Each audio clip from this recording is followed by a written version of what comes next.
Hi, welcome to a chef called Rhonda. I'm Rhonda and this is my kitchen.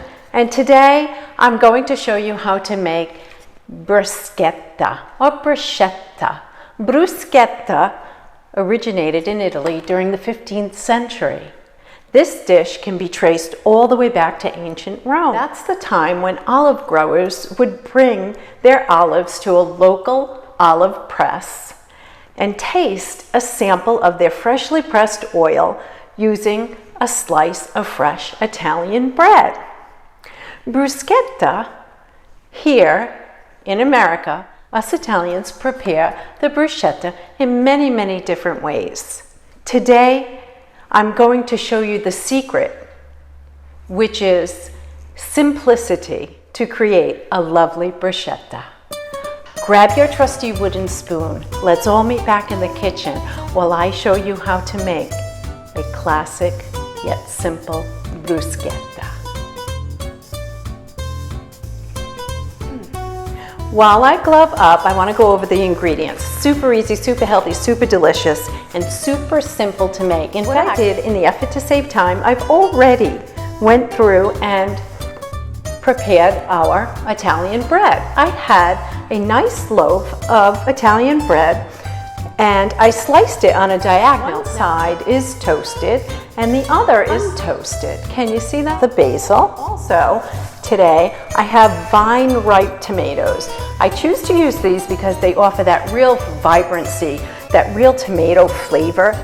And today I'll use 5 vine-ripe tomatoes. I also have about 3/4 cup of good quality extra virgin olive oil, and then I'm also working with that key ingredient for bruschetta, which are garlic cloves. Maybe I have about 15 to 20 garlic cloves, and I have a good quality sale, also known as salt. Our final ingredient for today, I have our Parmesan Regina, which we will shave. The first step in the process is to slice the Italian bread on the diagonal. I placed it in our 425-degree oven between 8 and 10 minutes, allowing one side to crisp up and brown. Now I'm going to show you. Can you see that? That's our browned or toasted side. I didn't flip it. I left the other side plain. It yet gets a bit toasty, but still has a softness to it. See that? You can see the spongy side, and then you have a toasted side. Reason why we toast one side more than the other, so that when we go to rustically rub our toast individually, the flavor from the garlic and the tomato and the basil will have a chance to actually soak into that soft side. Because when we serve our bruschetta, we want it not to be hard like a brick, but yet we want a nice crunch, but yet we don't want it so difficult and tough to bite into that we break a tooth.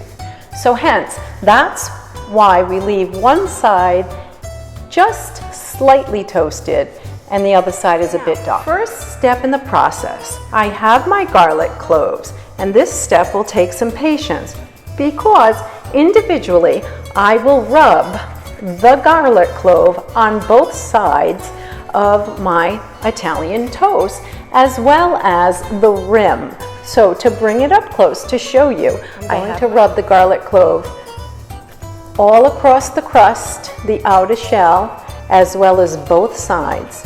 And what will happen to my garlic clove? It will diminish. I will continue rubbing each toasted slice of bread until we are finished.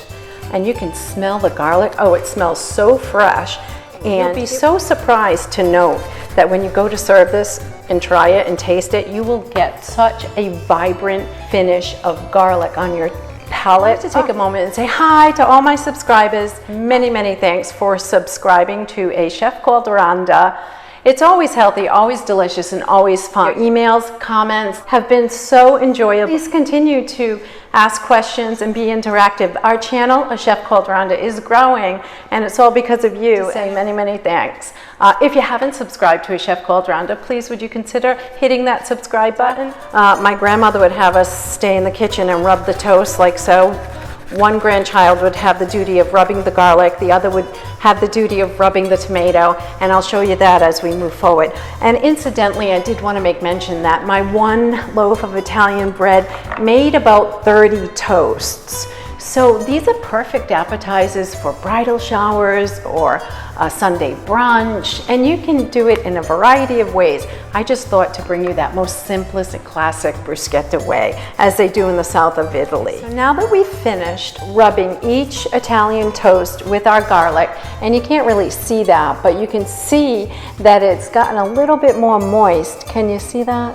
It looks a little bit more moist, and that's because the oil from the fresh garlic clove has moistened the bread. Our next step in the process is to add just a little bit of salt right across the top of our Italian toast on the cutting board, like so, just a teeny tiny bit. Now, back to our fresh vine tomatoes.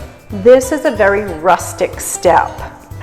Okay, so what I'm going to do is cut our vine tomato right in half. After cutting our tomato in half, I'm going to take a piece of the toast and the half of the tomato, and I'm going to rub the tomato onto both sides of our Italian toast. And it will get messy. It's not a clean job. It will look something like so. Can you see that? The juices from the tomato will soften naturally our Italian toasts. We're going to do one at a time and set it aside. Simply, I'm going to rub the tomato, and it's okay, you'll have a few pieces of the tomato break away onto the front, side, and back, like so. Can you see that? Doesn't that look pretty? In fact, in Italy, the bruschetta, or the Italian bread, is often prepared using a brustolina grill. So a brustolina is a grill which is a fitting or a sheet metal fitting that has holes in it and fits over the gas burner on the hob, if you will. And that's how they make their bruschetta in Italy, using a brustolina. Now, I didn't have a brustolina, I don't have a brustolina. So what I do is I preheat the oven to 425, get it nice and hot, and lie my slices of bread right across that nice for it to toast up. Can you see the little bits of goodness? Front, side, back. Okay, so I finished rubbing our vine tomatoes onto our Italian toast. And can you see that? I wanted to bring it up nice and close. So these actually I have about 21 slices. Can you see the little bits of the tomato landing on, and this is just by happenstance. See that the bread is becoming a little bit softer. Can you see that now?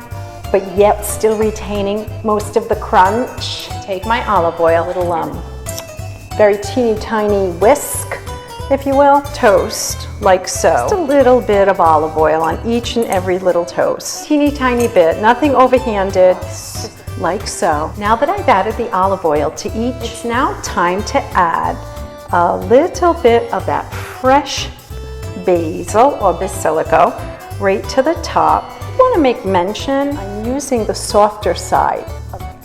So that's our basil. So we'll finish our basil. So the recipe will be scrolling at the end of this cooking show, as well as in the description box below. So we finished adding the basilico. Can you see the goodness? Perfect, perfect aperitivo. We are going to finish our bruschetta off with a dollop Parmesan Regina. Can you see that? Place a little piece right on top, making it really pretty. Nothing excessive. These will stay at room temperature until you're ready to serve them. If you haven't subscribed to A Chef Called Rhonda, please would you consider subscribing to A Chef Called Rhonda? It's always healthy, always delicious, and always fun. It's so nice and thin. Can you see that? I'm just going to place it. See that? Can you see that? Can you see that right around? Oh, you can almost taste it. Okay, here we are. We've plated our bruschetta, and to bring it up to show you just how beautiful it looks plated, and it's all ready for that nice big taste test. So here we go. You have a little bit of that. Oh my God.